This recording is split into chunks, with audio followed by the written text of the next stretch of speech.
एक घने जंगल में चिंकी नाम की एक चिड़िया और कालू कौवा रहा करते थे।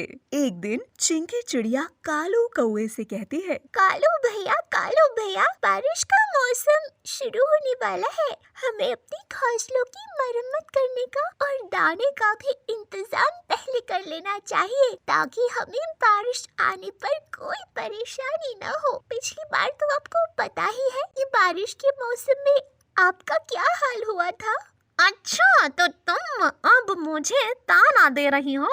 नहीं भैया, मैं आपको ताना नहीं दे रही, मैं तो बस आपको याद दिला रही हूँ। मुझको ज्यादा ज्ञान देने की जरूरत नहीं, मैं कोई बेवकूफ नहीं हूँ, मुझको सब पता है। तुम इतनी अकलवान भी नहीं हो, चुपचाप जाकर अपना काम करो। कालू की ऐसी बातें सुनकर चिंकी वहाँ से चली जाती है। उसके बाद कालू कौवा मन ही मन बड़बड़ाने लगता है, न जाने खुद को कितनी ज्ञानी समझती है, जब देखो मेरी नींद खराब करने के लिए आ जाती है। असल में कालू कौवा बहुत ज्यादा कामचोर और आलसी था। वो हर समय सोता ही रहता था और दूसरों से दाना मांग कर खाने की तो उसकी आदत थी।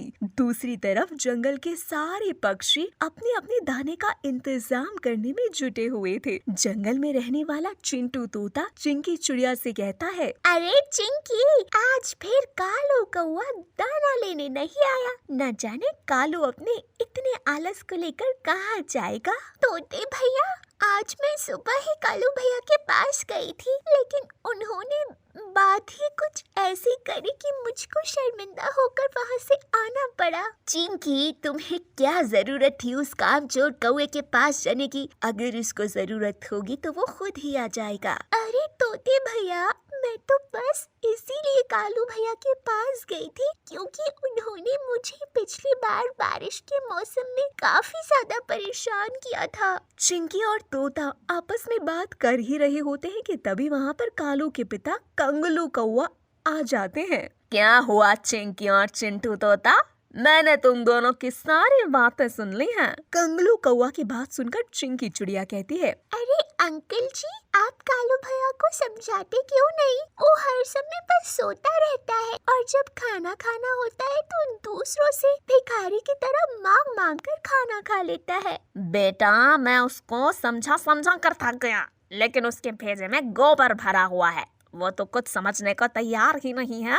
इतना कहकर कंगलू अपने बेटे कालू के पास जाता है। अपने पिता को देखकर कालू बहुत हैरान हो जाता है और कहता है, अरे पिताजी, आप यहाँ पर कैसे? क्यों बेटा, क्या मैं तुम्हारे पास नहीं आ सकता? मुझको बहुत जोर से भूख लग रही है, क्या तुम्हारे पास कुछ खाने के लिए मिल सकता है? ये बात सुनकर कालू के बिल्कुल होश उड़ जाते हैं और वो सोचते हुए कहता है, हाँ पिताजी, क्यों नहीं, आप थोड़ी देर ठहरिए, मैं आपके लिए दाने का इंतजाम करके लेकर आता हूँ। ऐसा बोलकर कालू मन ही मन सोचने लगता है कि मैंने तो सुबह ही चिंकी चिड़िया को इतना भला बुरा कह दिया, मुझे उससे माफी मांगकर दाना लेकर आना पड़ेगा। और वो चिंकी के पास दाना लेने के लिए जाता है। कालू भैया, अब तुम फिर से भिखारी की तरह मेरे पास दाना लेने आ गए। अब तो मैं तुम्हें दाना दे देती हूँ, लेकिन आगे से मेरे पास फिर कभी दाना लेने मत आना।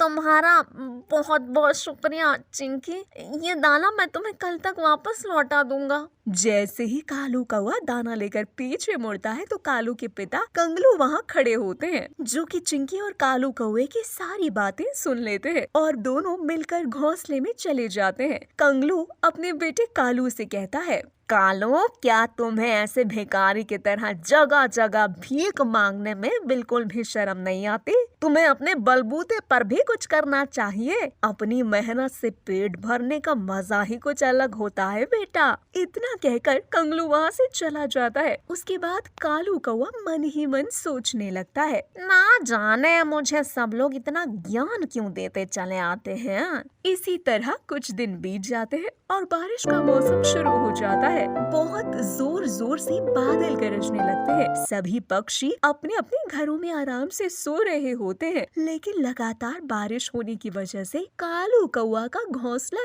टूटकर जमीन पर गिर जाता है और वो परेशान होकर मदद मांगने के लिए चिंकी चिड़िया के पास जाता है। चिंकी, चिंकी, मेरा घोंसला तो बारिश में बिखर गया और बहुत तेज बारिश है। क्या तुम अब बारिश रुकने तक मुझको अपने घर में रहने दे सकती हो? कालू को परेशान देखकर चिंकी कालू को अपने घर में रहने देती है। उसके बाद कालू को अपनी गलती का एहसास होता है। फिर कालू चिंकी से माफी मांगता है।